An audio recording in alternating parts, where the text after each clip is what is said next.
Kasus yang menyeret nama Fadel Bajideh akhirnya memasuki babak baru dengan disidangkannya perkara ini untuk pertama kalinya di Pengadilan Negeri Jakarta Selatan. Fadel, yang menjadi terdakwa atas laporan Nikita Mirzani terkait peristiwa yang menimpa putri sulungnya, tiba di lokasi dengan pengawalan ketat dari petugas kepolisian dan kejaksaan. Di bawah sorotan kamera para jurnalis, ia hanya sesekali tersenyum tipis, tanpa memberikan komentar apapun kepada media yang terus menghujaninya dengan berbagai pertanyaan. Namun, momen kedatangan Fadel ternyata menjadi pertemuan emosional bagi sanak keluarganya yang telah menanti sejak pagi. Beberapa anggota keluarga yang tampak hadir di antaranya adalah kedua orang tua Fadel dan dua saudara kandungnya yakni Bintang dan juga Martin Bajideh.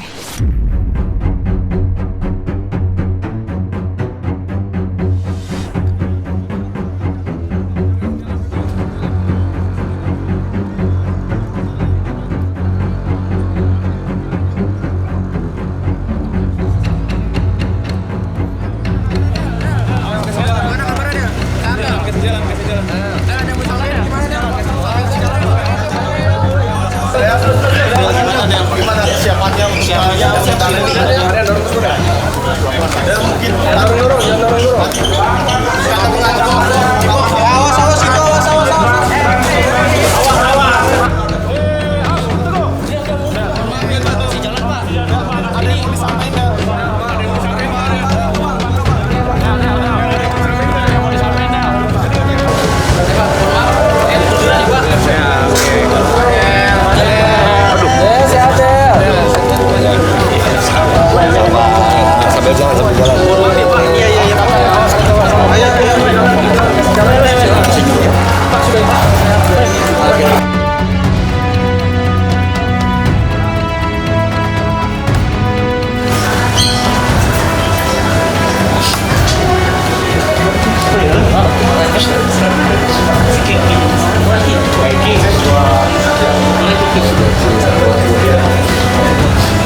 Iya, karena ya baru kali ini ngeliat adik gua sampai seperti ini gitu.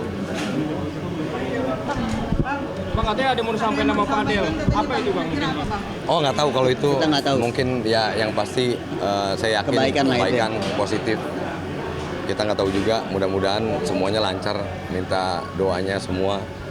Gitu aja sih. Ya kita juga baru pertama kali kayak gini ya. Paling kecil adek, ya kan.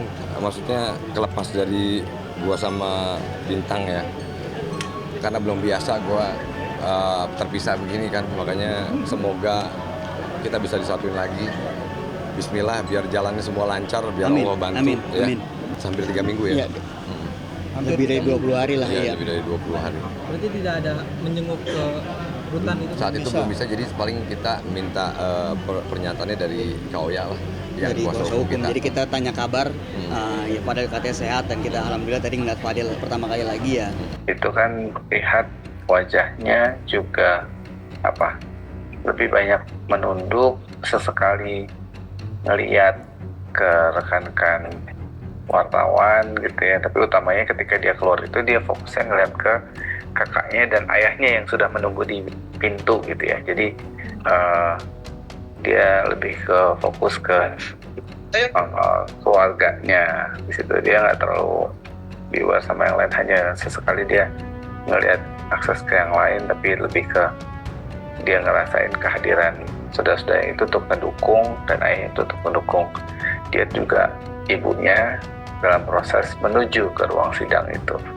Jadi ada kekhawatiran, ada. Jadi dari wajahnya juga terlihat tercermin itu ya. Refleksi di mana dari matanya yang cenderung untuk lebih nunduk, terus menghindari gitu ya. Jadi berusaha untuk senyum karena ini kan pressure-nya pasti lumayan besar. Siapapun yang ada di posisinya Mas Fadel itu pasti juga akan bisa merasakan kondisi atau situasi yang sama. Nah, itu yang dia coba kelola, dia coba kuatkan dirinya gitu, dan ya bukan hal yang mudah juga untuk dia.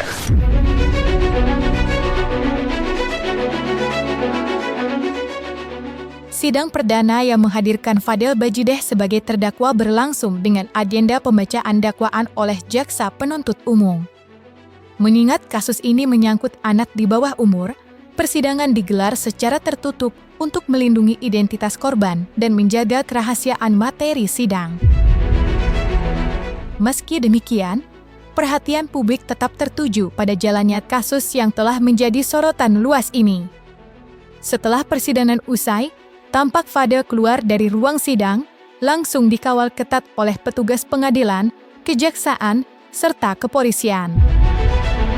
Namun momen menejutkan terjadi ketika Fadel tiba-tiba menghentikan langkahnya di area luar ruang pengadilan. Di tengah kerumunan awak media yang terus melontarkan pertanyaan, Fadel terlihat mengambil napas panjang sebelum menyampaikan beberapa kata.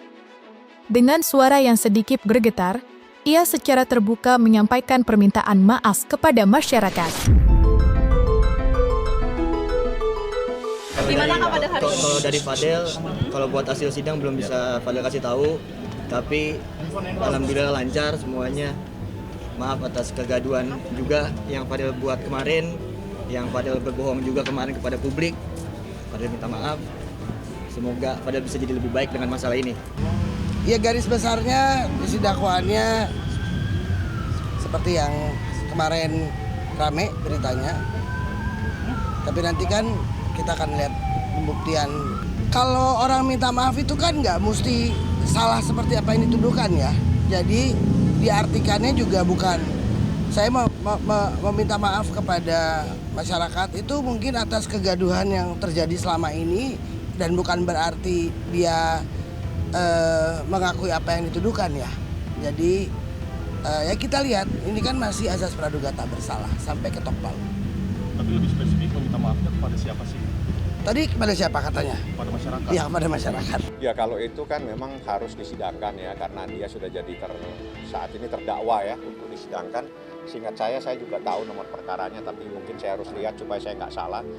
Jadi karena itu sidang adalah terkait dengan kesusilaan dan terkait dengan anak, sidangnya pasti tertutup. Ya, teman-teman media boleh ke sana tapi mungkin tidak bisa masuk di ruangan sidang. Setelah sidang perdana yang beragendakan pembacaan dakwaan oleh Jaksa Penuntut Umum, JPU, tim kuasa hukum Fadel Bajideh dihadapkan pada opsi untuk mengajukan eksepsi atau keberatan atas dakwaan yang disampaikan. Namun, keputusan menunjukkan diambil oleh tim kuasa hukum Fadel. Mereka menyatakan bahwa kliennya tidak akan mengajukan eksepsi atau keberatan atas dakwaan tersebut. Aman, pembacaan dakwaan sudah berjalan dengan baik.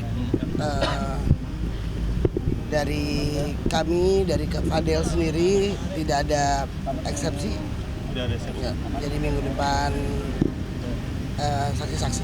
Yang pertama yang dihadirkan pertama kali itu adalah Nikita Mirzani sebagai pelapor, sekaligus sebagai ibu kandung.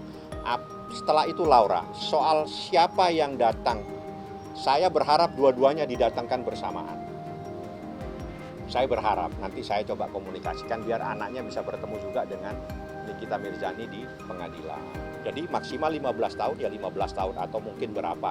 Yang saya harapkan ya 15 tahun sesuai dengan ancaman maksimal. Karena apa? Ini menghancurkan masa depan seorang anak.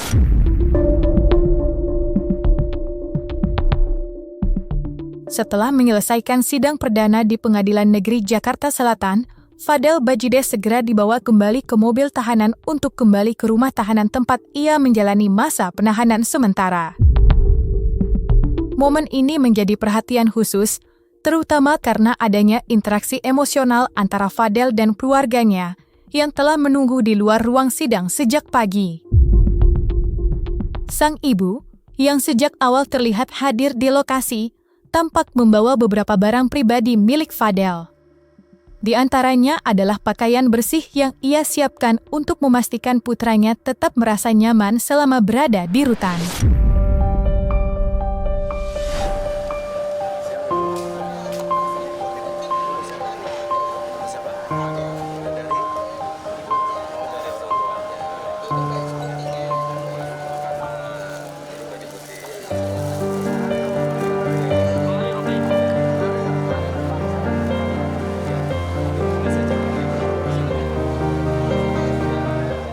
kalau untuk padel ada di hati saya selalu. Setiap doa ada selalu, gitu aja.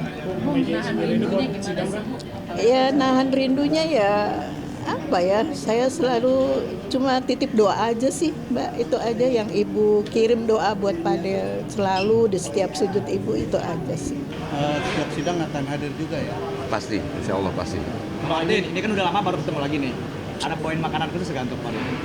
Makanan Paling kopi. Favorit dia gitu. paling sih dia minta selalu ya kopi sama roti-rotian aja sih. Menghadapi ya semua nanti apapun itu, tetap semangat. Ya paling yang kita bisa doa itu aja sih.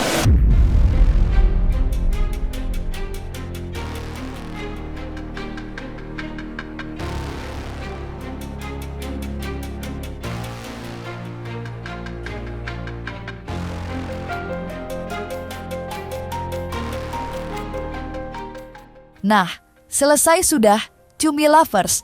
Jangan lupa untuk like, subscribe, dan juga share channel YouTube Cumi Cumi.